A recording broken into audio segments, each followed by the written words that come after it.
So I'm not. So I'm just trying to say that the obsession part, which tends to appear in scientists, inventors, and stuff. The obsession, that part might not be. That I would argue it could not be considered an ability.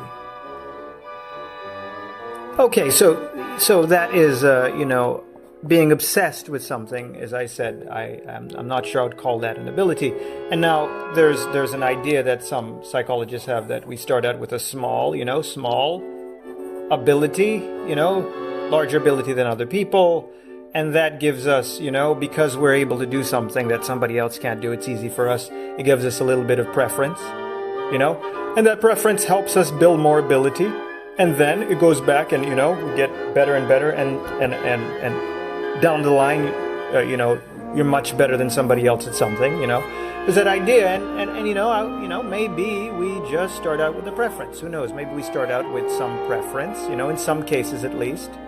Preferences, and you get the ability from practice, from obsessing, from thinking, from, about things in that way. And maybe that's partially how we get, stuff like some things like intelligence, maybe to some extent, as I was saying in a previous video, maybe some of intelligence is due to ability, as Edward Teller in that video I was,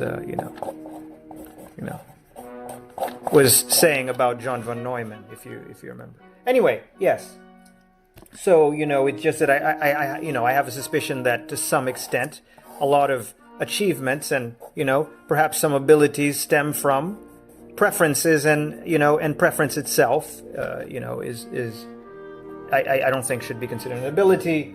And, yes, and that was just a quick thought, even though I meandered and thank you for watching and,